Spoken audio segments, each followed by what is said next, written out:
नमस्कार। Arenes and aromaticity के lecture number 9 में आपका हार्दिक स्वागत है। आज इस लेक्चर में हम mercuration of benzene and the ortho and para ratio को डिस्कस करेंगे। सबसे पहले बात करते हैं बेंजीन का मर्क्यूरीकरण, मर्क्यूरेशन ऑफ बेंजीन। बेंजीन को जब मर्क्यूरिक एसीटेट के साथ हीट किया जाता है तो बेंजीन का मर्क्यूरेशन होता है। इसके लिए जो इलेक्ट्रोफाइल है अपना और एसीटो मर्क्यूरिक आयन, वो हमें मर्क्यूरिक एसीटेट के आयनाइजेशन से प्राप्त हो जाता है। This reaction is brought about by heating benzene with mercuric acetate. The electrophilic species is a positively charge aceto mercuric ion formed by the initial ionisation of mercuric acetate. ठीक है, HgOCOCH3 होता है, इसे अपना क्या है, मर्क्यूरिक एसीटेट। इसका जब इनिशियल आयनाइजेशन करवाया जाता है तो हमें एसीटेट आयन और ये मर्क्यूरिक एसीटो मर्क्यूरिक आयन प्राप्त होता है पॉजिटिव। अब ये एज ए इलेक्ट्रोफाइल हमारा कार्य करेगा और जितनी भी इलेक्ट्रोफिलिक सब्स्टिट्यूशन रिएक्शन पड़ी है सेम उसी प्रकार इसमें भी मैकेनिज्म वही होगी। ये अपना इलेक्ट्रोफाइल पहले इस बेंजीन पर एडिशन होगा, क्लियर। जैसे यहाँ पर ये ऑर्डर हो गया या पॉजिटिव चार्ज आ गया, फिर यहाँ पर रिजोनेटिंग स्ट्रक्चर्स बनेगी 3 और हमें ये एरेनियम आयन प्राप्त होता है। लेकिन यहाँ पर जो मर्क्यूरेशन है बेंजीन का, उसमें ये जो एसीटो मर्क्यूरिक आयन है उसका एडिशन रिवर्सिबल रिएक्शन में होता है और यहाँ पर जो फास्ट होता है, जो स्लो रिएक्शन होती है, उसमें कार्बन और हाइड्रोजन बॉन्ड ब्रेक होता है, क्लियर। तो इसमें ये ध्यान रखना है कि यह जो मर्क्यूरेशन है बेंजीन का, ये पॉजिटिव आइसोटोप इफेक्ट शो करती है, क्लियर। यानी कि इस रिएक्शन में, स्लो रिएक्शन रेडिटर्मिनेशन स्टेप में कार्बन हाइड्रोजन बॉन्ड ब्रेक होता है। तो इसलिए अगर हम बेंजीन में सभी हाइड्रोजन की जगह ड्यूटेरियम लगाएं तो पर ड्यूटेरो बेंजीन की जो रेट ऑफ रिएक्शन है वह 6 टाइम्स कम होती है बेंजीन की तुलना में, क्योंकि यहाँ पर रेडिटर्मिनेशन स्टेप में क्या हो रहा है, कार्बन हाइड्रोजन बॉन्ड ब्रेक होगा, उसमें कार्बन ड्यूटेरियम बॉन्ड ब्रेक होगा, तो कार्बन हाइड्रोजन बॉन्ड ब्रेक आसानी से होता है, clear. So this reaction is an example of substitution exchanging a positive isotope effect. Clear? It has been noticed that the benzene reacts 6 times faster than per-deuterobenzene under identical conditions. This reaction also involves breaking of a carbon-hydrogen bond in the redetermining step. Clear? अब हम बात करते हैं ortho para ratio. Ortho para अनुपात क्या होता है।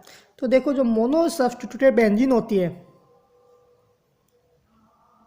ये मोनो सब्स्टिट्यूटेड बेंजीन है, यहाँ पर कोई सब्स्टिट्यूएंट जुड़ा हुआ है R या X कुछ भी, ठीक है। इस सब्स्टिट्यूएंट के रेफरेंस में यहाँ 2 ऑर्थो पोजीशन, अगर ये ऑर्थो पैरा डायरेक्टिव है सब्स्टिट्यूएंट तो यहाँ पर 2 ऑर्थो और 1 पैरा पोजीशन होती है। तो हमारा जो रेशियो है वो आना चाहिए 2:1, ठीक है। ऑर्थो पैरा रेशो क्या आना चाहिए, 2:1, क्योंकि 2 ऑर्थो पोजीशन है और 1 पैरा पोजीशन है। लेकिन एक्चुअल प्रैक्टिस में जो रेशो आता है ऑर्थो पैरा रेशो वह 2:1 नहीं होता है, इससे कम ही आता है, क्लियर। अगर हम यहाँ पर सब्स्टिट्यूएंट्स को चेंज भी कर दें तब भी ऑर्थो पैरा रेशो चेंज होता है। तो ऑर्थो पैरा रेशो को प्रभावित करने वाले कुछ कारक होते हैं, कुछ फैक्टर्स होते हैं। जैसे जो इनकमिंग जो सब्स्टिट्यूएंट आ रहा है, इलेक्ट्रोफाइल आ रहा है, उसकी साइज, बेंजीन पे उपस्थित ऑलरेडी जो सब्स्टिट्यूएंट है उसकी साइज, दोनों की साइज पे भी डिपेंड करता है, क्लियर। प्रतिस्थापित समूह एवं आक्रमण का इलेक्ट्रॉन स्नेही अभिकर्मक के मध्य जो इलेक्ट्रोस्टैटिक फोर्स ऑफ अट्रैक्शन है उस पर भी डिपेंड करता है, क्लियर। टेम्परेचर का भी इफेक्ट होता है और सॉल्वेंट का भी इफेक्ट होता है, क्लियर। अब हम इन सबको एग्जांपल्स के थ्रू समझने की कोशिश करते हैं। There are 2 ortho and 1 para position in a monosubstituted benzene. It is expected that the ratio of ortho-para isomer forms should be 2:1. In actual practice, the ortho-para substitution occurs to lesser extent than expected, clear. जो actual practice है उसमें जो ortho substitution है, जैसे हम उम्मीद रखते हैं, उससे कम ही होता है। As the electron density at ortho and para positions are almost same, the abnormal behaviour is explain on the basis of steric hindrance. अब जैसे कि ऑर्थो पैरा पोजिशन पर इलेक्ट्रॉन डेंसिटी लगभग सेम होती है, तो जो ये एबनॉर्मल बिहेवियर है कि ऑर्थो सब्स्टिट्यूशन थोड़ा कम होता है, वो हम किस बेस पे समझ सकते हैं? Steric hindrance. Clear? Size of the substituent group already present on the ring and the size of the entering group played dominant role in determining the ortho para ratio। जैसे अभी हमने पढ़ा फैक्टर फैक्टिंग में कि जो सब्स्टिट्यूएंट ग्रुप जो कि पहले से ही बेंजीन पर प्रेजेंट है उसकी साइज, और जो एंट्रिंग ग्रुप है अपना इलेक्ट्रोफाइल जो आ रहा है उसकी साइज, दोनों ही ऑर्थो पैरा रेशियो को डिटरमाइन करने में डोमिनेंट रोल प्ले करते हैं। क्लियर? जैसे nitration of various alkyl benzenes has revealed that ortho to para ratio decreases from 1.5 to 0.25 as one goes from toluene to tertiary butyl benzene। Clear? जैसे विभिन्न alkyl बेंजाइंस हैं, अगर उनका हम नाइट्रेशन करवाते हैं तो जो ऑर्थो पैरा रेशियो अपना आता है वो आता है, देखो टोलुइन से अगर हम टर्शियरी बुटाइल बेंजीन की तरफ जाते हैं तो यहाँ पर टोलुइन में जहाँ ऑर्थो पैरा रेशियो है 1.5, एथिल बेंजीन में 0.95, आइसोप्रोपाइल बेंजीन में 0.5 और टर्शियरी बुटाइल बेंजीन में कितना है? 0.25। ऑर्थो पैरा का रेशियो कम होता जा रहा है, मतलब ऑर्थो प्रोडक्ट कम प्राप्त हो रहा है जैसे जैसे हम लेफ्ट टू राइट जाते हैं, पैरा प्रोडक्ट ज़्यादा प्राप्त हो रहा है। ऐसा क्यों हो रहा है? क्योंकि पहले से उपस्थित जो सब्स्टिट्यूएंट है, जैसे यहाँ टोलुइन है CH3 जुड़ा हुआ है से, या C2H5 जुड़ा हुआ है, यहाँ पर CH3 और ट्वाइस जुड़ा हुआ है, और यहाँ पर टर्शियरी बुटाइल CCH3 और ट्राइस जुड़ा हुआ। तो जैसे जैसे सब्स्टिट्यूएंट की साइज बढ़ती जा रही है लेफ्ट टू राइट, ठीक है, तो यहाँ पर जो आने वाले इलेक्ट्रोफाइल है उसकी ऑर्थो पोजीशन पर स्टेरिक हिंड्रेंस उत्पन्न होती जाएगी। क्लियर? जैसे जैसे जैसे ग्रुप जुड़े हुए हैं, यहाँ पर अगर ये टर्शियरी बुटाइल ग्रुप जुड़ा हुआ है तो यहाँ पर स्टेरिक हिंड्रेंस होने के कारण, ऑर्थो पोजीशन पर स्टेरिक हिंड्रेंस होने के कारण आने वाले इलेक्ट्रोफाइल ऑर्थो पोजीशन पर न जाकर, यानी कि ऑर्थो पोजीशन पर उसको अटैक बहुत ही कम होगा और उसका अटैक कहाँ पर ज़्यादा होगा? पैरा पोजीशन पर। जबकि ये टोलुइन अपना यहाँ पर CH3 की साइज कम होने के कारण यहाँ ऑर्थो पर भी अटैक हो सकता है और पैरा पर भी अटैक हो सकता है, लेकिन फिर भी थोड़ा बहुत स्टेरिक हिंड्रेंस तो होता ही है जिससे ऑर्थो पर अटैक पैरा की तुलना में कम होता है। क्लियर? तो जो ऑर्थो अपॉन पैरा रेशियो करेंगे, ऊपर वाला प्रोडक्ट अपना कम प्राप्त होगा, तो ये पैरा ऑर्थो पैरा रेशियो भी अपना क्या प्राप्त होगा? कम प्राप्त होगा। Clear? This has been explained on the basis of steric effect of the substituent already present. In case of ortho substitution, the steric interaction between the electrophile and the group already present on the ring raise the energy of the transition state, thus making less stable। Clear? जैसे अगर हम ortho substitution की बात करें तो जो electrophile है जो आ रहा है वो, और जो अपना ऑलरेडी प्रेजेंट जो सब्स्टिट्यूएंट है उनके बीच में इंटरेक्शन के कारण पोटेंशियल एनर्जी इंक्रीज हो जाती है, जिससे कि उसकी सिस्टम की उसकी यानी कि जो अपना सब्स्टिट्यूट बेंजीन है उसकी क्या हो जाएगी? स्टेबिलिटी कम हो जाएगी। तो ऑर्थो सब्स्टिट्यूशन वहाँ पर कम होगा क्योंकि वहाँ पर पोटेंशियल एनर्जी इंक्रीज हो रही है इंटरेक्शन के कारण। तो the role of steric effect in determining the role ortho para ratio has been demonstrated in the chlorination of tertiary butyl benzene.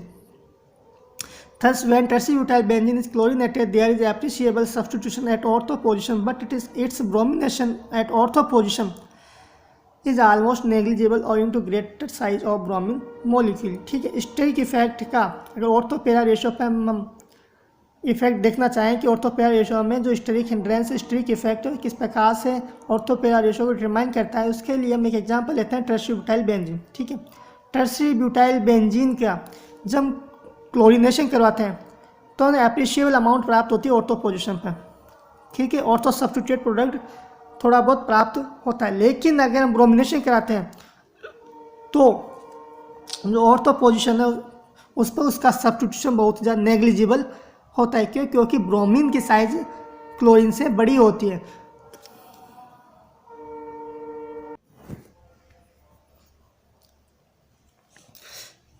Clear समझ में आ गया कि ब्रोमिनेशन में ऑर्थो सब्स्टिट्यूशन बहुत ही कम होता है, नेग्लिजिबल होता है। क्यों? क्योंकि ब्रोमीन और टर्शियरी ब्यूटाइल दोनों की साइज जब बड़ी होने के कारण वहाँ पर स्टेरिक हिंड्रेंस उत्पन्न होगी। ठीक है,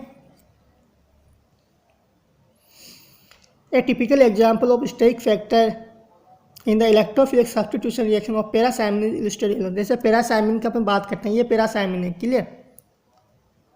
इस पैरासाइमिन का जब इलेक्ट्रोफिलिक सब्स्टिट्यूशन रिएक्शन कराते हैं तो ये इलेक्ट्रोफाइल है अपना, तो यहाँ पर इसकी ऑर्थो पोजीशन पर, अब देखो यहाँ पर ये वाला ग्रुप और ये वाला ग्रुप, दोनों ही ग्रुप का ऑर्थो पैरा डायरेक्टिव है, तो दोनों की ऑर्थो पोजीशन पर इलेक्ट्रोफाइल का अटैक हो सकता है, यहाँ भी हो सकता है और यहाँ भी हो सकता है, क्लियर। लेकिन ये वाले ग्रुप की साइज ज़्यादा बड़ी होने के कारण इस पर ऑर्थो सब्स्टिट्यूशन न होकर कहाँ पर होता है, इस CH3 के ऑर्थो पोजीशन पे। तो यहाँ पर जो सब्स्टिट्यूशन होगा वो कहाँ पर होगा, CH3 के ऑर्थो पोजीशन पे। क्यों? क्योंकि यहाँ पर CH3 होल ट्वाइस इस आइसोप्रोपाइल ग्रुप की जो साइज है वह बड़ी होने के कारण यहाँ पर स्ट्रेन हिंड्रेज ज़्यादा उत्पन्न होता, जिसके कारण आने वाला इलेक्ट्रोफाइल का अटैक यहाँ पर कम पॉसिबल होता, क्योंकि कम अटैक होता है, जबकि यहाँ पर CH3 की ऑर्थो पोजीशन पर आसानी से अटैक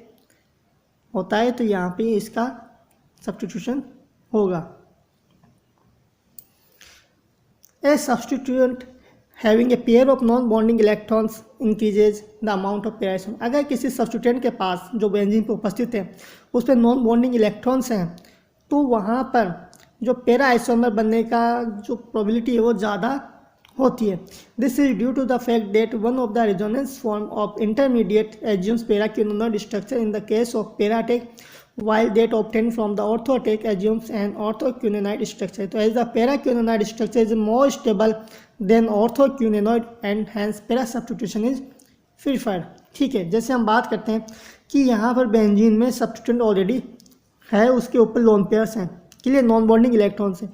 जब इसका इलेक्ट्रोफिलिक अटैक कराते हैं तो हम दोनों में एक बार पैरा पर अटैक करके देखते हैं और एक बार ऑर्थो पर, क्लियर। तो यहाँ पर क्योंकि ऑर्थो पैरा डायरेक्टिव है, तो यहाँ पर जब हम पैरा पर अटैक कराते हैं, ठीक है, पैरा पर अटैक कराए ये इधर, तो यहाँ पे इलेक्ट्रोफाइल, यहाँ पे पॉजिटिव चार्ज, फिर इसकी रिजोनेटिंग स्ट्रक्चर्स हमें प्राप्त होती है।